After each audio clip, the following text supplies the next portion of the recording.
بسم اللہ الرحمن الرحیم۔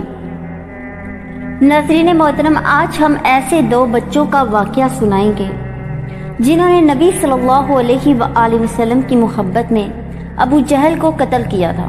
اللہ پاک ہمیں ایسی محبت اور ایسے جذبے عطا فرمائے، آمین۔ واقعے کا آغاز کرتی ہوں، اس واقعے کو آخر تک ضرور سنیے گا۔ حضرت عبد الرحمن بن عوف مشہور اور بڑے صحابہ میں سے ہیں۔ فرماتے ہیں کہ میں بدر کی لڑائی میں میدان میں لڑنے والوں کی صف میں کھڑا تھا۔ میں نے دیکھا کہ میرے دائیں اور بائیں جانب انصار کے دو کم عمر لڑکے ہیں۔ مجھے خیال ہوا کہ میں اگر قوی اور مضبوط لوگوں کے درمیان ہوتا تو اچھا تھا کہ ضرورت کے وقت ایک دوسرے کی مدد کر سکتے۔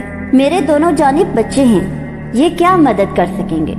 اتنے میں ان دونوں لڑکوں میں سے ایک نے میرا ہاتھ پکڑ کر کہا، چچا جان، تم ابو جہل کو بھی پہچانتے ہو؟ میں نے کہا، ہاں پہچانتا ہوں۔ تمہاری کیا غرض ہے؟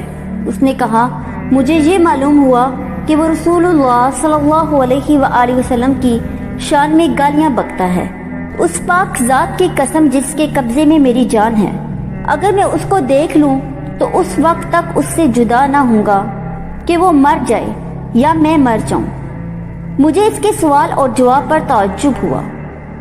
اتنے میں دوسرے نے یہی سوال کیا، اور جو پہلے نے کہا تھا وہی اس نے بھی کہا۔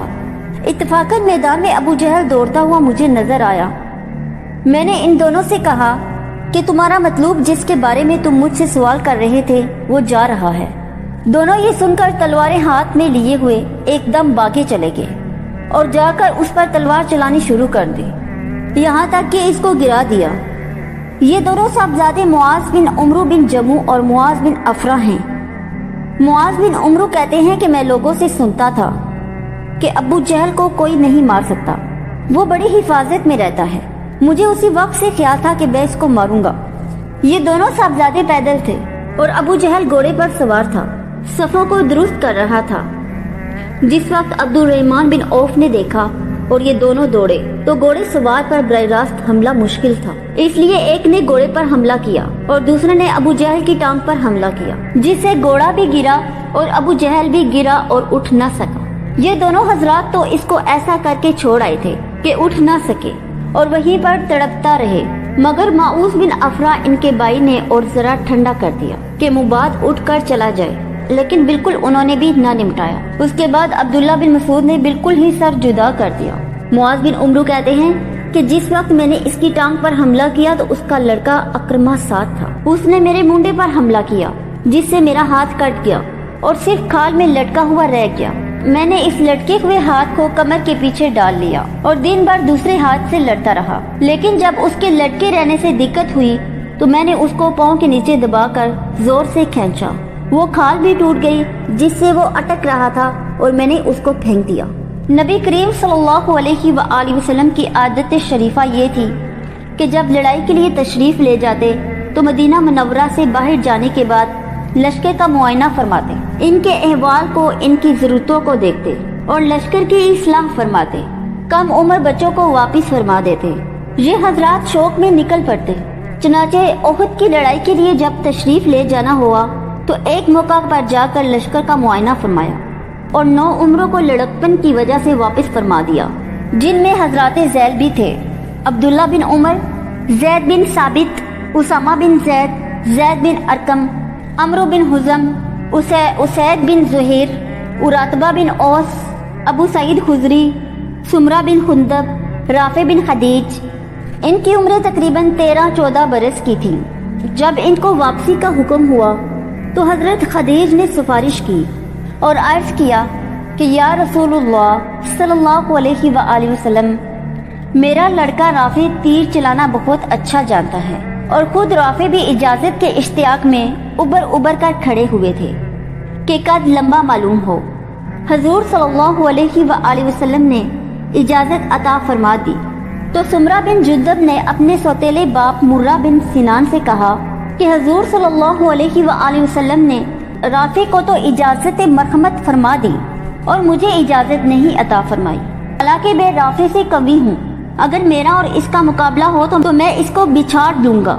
حضور صلی اللہ علیہ وآلہ وسلم نے دونوں کا مقابلہ کرایا تو سمرہ نے رافع کو واقعی بچھاڑ لیا، اس لیے حضور صلی اللہ علیہ وآلہ وسلم نے سمرہ کو بھی اجازت عطا فرما دی۔ اس کے بعد اور بچوں نے بھی کوشش کی اور بعضوں کو اور بھی اجازت مل گئی۔ اس سلسلے میں رات ہو گئی۔ حضور صلی اللہ علیہ وآلہ وسلم نے تمام لشکر کی حفاظت کا انتظام فرمایا اور 50 آدمیوں کو پورے لشکر کی حفاظت کے واسطے متعین فرمایا۔ اس کے بعد ارشاد فرمایا کہ ہماری حفاظت کون کرے گا؟ ایک صاحب اٹھے، حضور صلی اللہ علیہ وآلہ وسلم نے ارشاد فرمایا تمہارا نام کیا ہے؟ انہوں نے کہا ذکوان۔ حضور صلی اللہ علیہ وآلہ وسلم نے فرمایا اچھا بیٹھ جاؤ۔ پھر فرمایا ہماری حفاظت کون کرے گا؟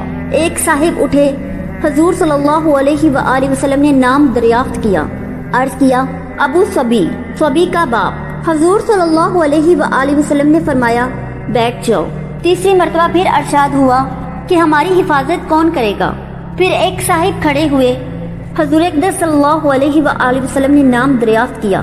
انہوں نے عرض کیا ابن عبد القیس، عبد قیس کا بیٹا۔ حضور صلی اللہ علیہ وآلہ وسلم نے ارشاد فرمایا کہ اچھا بیٹھ جاؤ۔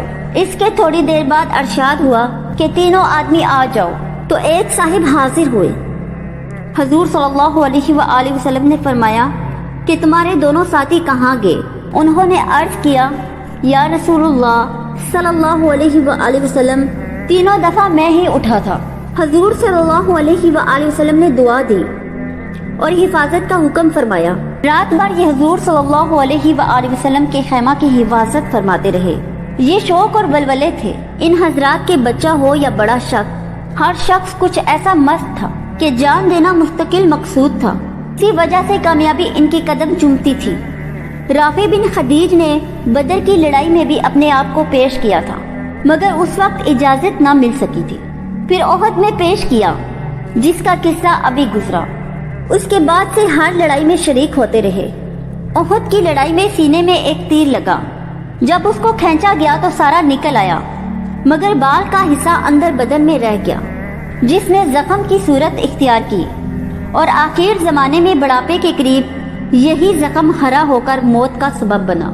اللہ پاک ہمیں بھی ان ہستیوں کے نقش قدم پر چلنے کی توفیق عطا فرمائے، آمین۔ جزاک اللہ خیر۔